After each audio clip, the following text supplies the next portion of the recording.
제29장.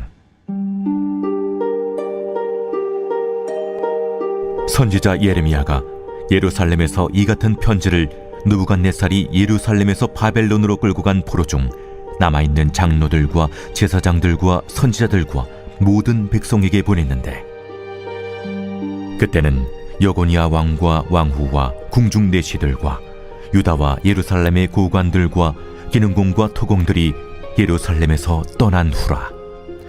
유다의 왕 시드기야가 바벨론으로 보내어 바벨론의 왕 느부갓네살에게로 가게 한 사반의 아들 엘라사와 hil기야의 아들 그마랴 편으로 말하되, 만군의 여호와 이스라엘의 하나님께서 예루살렘에서 바벨론으로 사로잡혀 가게 한 모든 포로에게 이와 같이 말씀하시니라. 너희는 집을 짓고 거기에 살며 텃밭을 만들고 그 열매를 먹으라. 아내를 맞이하여 자녀를 낳으며 너희 아들이 아내를 맞이하며 너희 딸이 남편을 맞아 그들로 자녀를 낳게 하여 너희가 거기에서 번성하고 줄어들지 아니하게 하라. 너희는 내가 사로잡혀 가게 한 그 성읍의 평안을 구하고 그를 위하여 여호와께 기도하라. 이는 그 성읍이 평안함으로 너희도 평안할 것임이라. 만군의 여호와 이스라엘의 하나님께서 이와 같이 말씀하시니라. 너희 중에 있는 선지자들에게와 점쟁이에게 미혹되지 말며 너희가 꾼 꿈도 고지듣고 믿지 말라. 내가 그들을 보내지 아니하였어도 그들이 내 이름으로 그 짓을 예언함이라. 바벨론에서 70년이 차면 내가 너희를 돌보고 나의 선한 말을 너희에게 성취하여 너희를 이곳으로 돌아오게 하리라. 너희를 향한 나의 생각을 내가 아나니 평안이요 재앙이 아니니라. 너희에게 미래와 희망을 주는 것이니라. 너희가 내게 부르짖으며 내게 와서 기도하면 내가 너희들의 기도를 들을 것이요 너희가 온 마음으로 나를 구하면 나를 찾을 것이요 나를 만나리라. 나는 너희들을 만날 것이며 너희를 포로된 중에서 다시 돌아오게 하되 내가 쫓아 보내었던 나라들과 모든 곳에서 모아 사로잡혀 떠났던 그곳으로 돌아오게 하리라. 할렐루야. 오늘도 말씀을 통하여서 우리와 동행하실 그 하나님을 신뢰하며 주님 앞에 나아갑니다. 오늘은 예레미야 29장 1절에서 14절까지의 말씀을 절망을 이겨낼 수 있는 비결이라는 제목으로 함께 하나님 말씀 살펴보겠습니다. 먼저 오늘 이 예레미야 29장의 내용은 열왕기하 24장의 내용인데요. 바로 주인공인 여호와김 왕이 어떻게 바벨론 왕에게 항복하는지를 보여주는 내용입니다. 열왕기하에서는요, 여호와긴, 여호와김 등 비슷한 이름이 아주 많이 반복되고 심지어는 동명이인까지 있어서 우리를 헷갈리게 만듭니다. 오늘 본문은 여호와김에 관한 이야기입니다. 먼저 배경을 조금 이해를 하면 본문을 풍성하게 우리가 이해할 수 있습니다. 당시 이스라엘은 크게 두 파로 갈라져 있었습니다. 애굽, 이집트 파냐 아니면 바벨론 파냐라는 치열한 논쟁으로 갈라져 있었는데요. 마치 한국이 중국과 친할 것이냐, 미국과 친할 것이냐처럼 당시에도 서로 간에 격차가 좁혀질 기미가 보이지 않았습니다. 근데 대다수의 고위 관리직은 애굽파, 이집트파를 따랐고 결국 왕도 이집트를 선호했기에 결국 바벨론에 의해서 점령당하고 망하는 것을 보게 될 수 있습니다. 그러나 예레미야는 하나님의 말씀을 따라 계속해서 애굽이 아닌 바벨론의 통치를 따라야 된다라고 이야기했죠. 그래서 오늘 그 본문의 내용도 그 핵심 주제로 바벨론 통치 항복해라. 그리고 바벨론에서 살아야 된다 너희들이. 다만 때가 되면 돌아올 것이다 라는 이 핵심 하나님의 말씀을 선포하는 것을 볼 수 있습니다. 우리 1절부터 몇 가지 함께 좀 살펴보도록 하겠습니다. 1절의 내용을 보면 편지에 분명한 수신자들이 나와 있는 것을 볼 수 있습니다. 하반절에요. 남아있는 장로들과 제사장들과 선지자들과 모든 백성, 그러니까 포로 중에서, 바벨론으로 끌려간 포로 중에서 장로, 제사장, 선지자, 그 백성들에게 편지를 보낸 것입니다. 그러니까 예루살렘에 남아있는 자들이 아니라 포로로 끌려간 사람들에게 편지라는 것이죠. 2절을 보니 여고니아 왕과 왕후와 궁중 내시들과 예루살렘의 고관들과 기능공과 토공들이 예루살렘에서 떠난 후라라며 시대적 배경을 알려주는데, 당시에 바벨론으로 끌려간 사람들은 이처럼 유다의 왕족들, 고위 관리들, 기술자들이었던 것을 볼 수 있습니다. 왜 그랬겠습니까? 당연히 바벨론 경제, 문화, 교육에 도움을 줄 수 있는 뛰어난 자들을 데려간 것이죠. 그리고 또 3절부터 보면 유다왕 시드기야가 라고 하면서 이어지는데, 먼저 7절까지 그 내용을 보면요, 이런 내용들이 있습니다. 너희는 집을 거기 가서 짓고 텃밭을 만들고 열매를 먹고 아내를 맞이해서 자녀를 낳고 거기서 살아라 라고 하면서 바벨론에서 정상적인 삶을 살아갈 것을 명령한 것이죠. 여러분, 사실 예레미야의 이 이야기는 굉장히 비상식적이고 당시 아주 파격적인 이유였습니다. 가서 조국을 생각하며 반항을 하고 아니면 조국을 되찾기 위해 싸워 힘써라, 뭔가 이런 것이 조금 더 애국적이고 그리고 나이스해 보이고 맞아 보이지만 오히려 반대로 이런 이야기를 하는 것이죠. 거기서 정착해서 살아라. 심지어는 70년 동안 살아라. 이 이야기를 하는 것입니다. 당시에는 예레미야 외에도 많은 거짓 선지자들이 있었습니다. 그들은 오히려 예레미야와 반대로 이와 같은 이야기를 했습니다. 절대 이스라엘이 망하지 않는다. 혹은 2년 만에 돌아올 것이다. 이런 이야기를 했습니다. 여러분, 우리가 그 당시에 한 백성들이라면 어떤 이야기가 더 끌렸을까요? 당연히 거짓 선지자들의 이야기였을 겁니다. 내가 비록 지금 끌려가지만 2년 만에 돌아갈 수 있을 거야. 우리나라 절대 망하지 않고 금방 회복될 거야 라는 메시지가 더 희망적이고 힘이 될 것입니다. 그러나 오히려 그것은 거짓이었죠. 2년이 아니라 70년 뒤에 돌아올 것이라는 것이 하나님의 뜻이었습니다. 사랑하는 여러분, 그렇게 오늘 저희는 먼저 이 대목에서 오늘날 우리에게 주어진 기록된 하나님 말씀, 이 성경이 우리 손에 있다라는 그 큰 은혜를 기억하고 누리길 축복합니다. 성경이 완성되기 전에는요, 오늘 이 본문과 같이 거짓 선지자들의 수많은 유혹과 미혹이 있었습니다.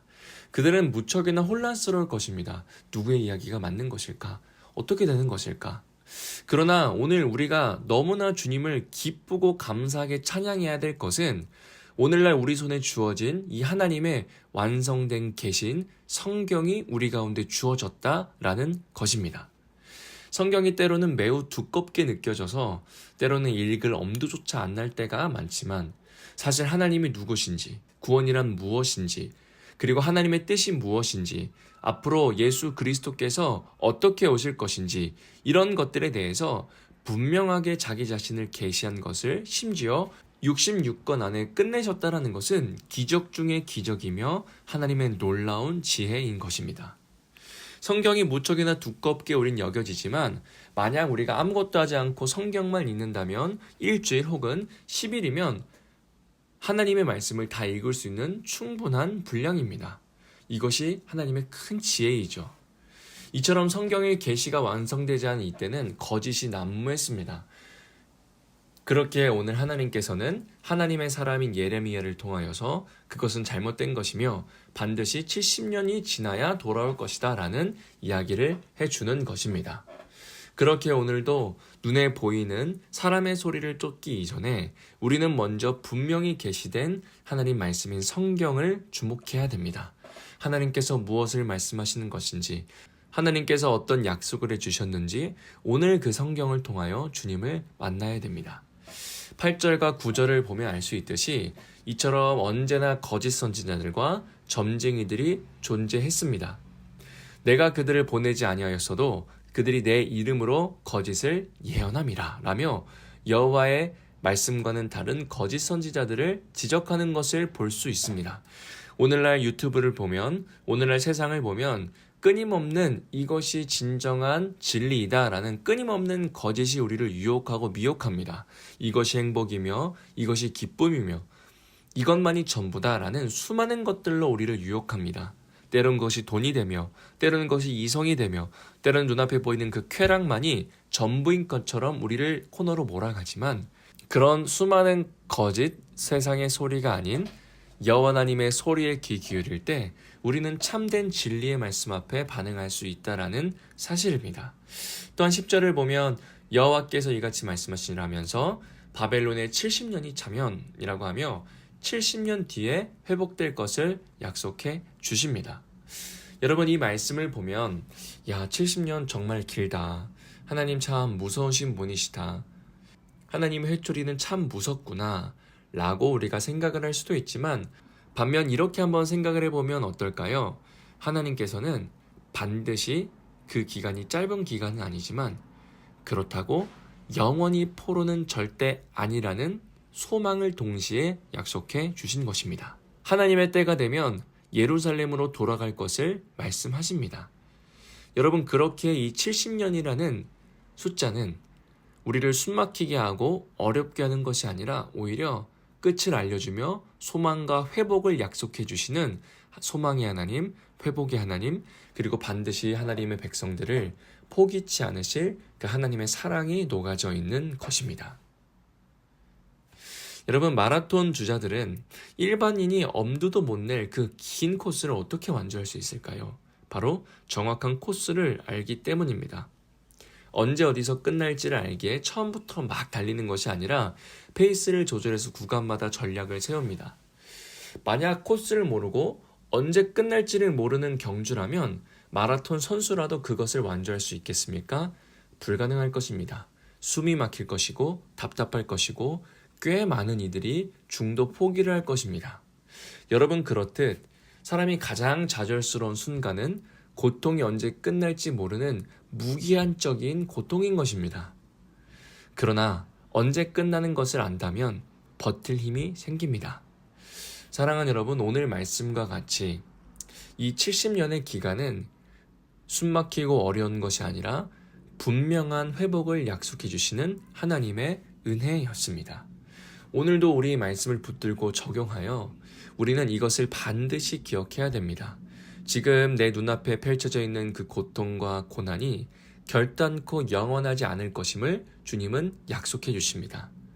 이렇게 마치 살다가 끝이 나고 죽을 것만 같은 세상에 많은 거짓말이 있지만 오늘 그 하나님 말씀에 귀 기울이시길 바랍니다.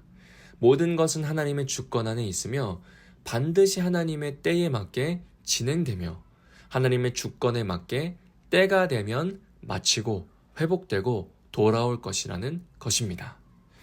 그리하여 바울이 이야기한 것처럼 소망 없는 자처럼 사는 것이 아니라 우리는 영원한 소망을 붙든 자와 같이 살아야 됩니다. 마지막 그것이 11절부터 14절까지의 분명한 약속입니다. 여호와의 말씀이니라. 너희를 향한 나의 생각을 내가 아나니 평안이요 재앙이 아니니라. 너희에게 미래와 희망을 주는 것이니라. 너희가 내게 부르짖으며 내게 와서 기도하면 내가 너희들의 기도를 들을 것이요 너희가 온 마음으로 나를 구하면 나를 찾을 것이요 나를 만나리라. 이것은 여호와의 말씀이니라. 나는 너희들을 만날 것이며 너희를 포로된 중에서 다시 돌아오게 하되 내가 쫓아보내었던 나라들과 모든 곳에서 모아 사로잡혀 떠났던 그곳으로 돌아오게 하리라. 이것은 여호와의 말씀이니라. 사랑하는 여러분, 오늘 전체 본문의 핵심은 무엇입니까? 바로 우리가 마지막에 읽었던 이것이 핵심입니다. 포로 기간은 결코 우연히 벌어진 사건이 아니었습니다. 아프고 그 힘든 이스라엘 백성의 시간들이 철저히 하나님의 주권 안에 있음을 약속해주는 희망의 약속이었습니다.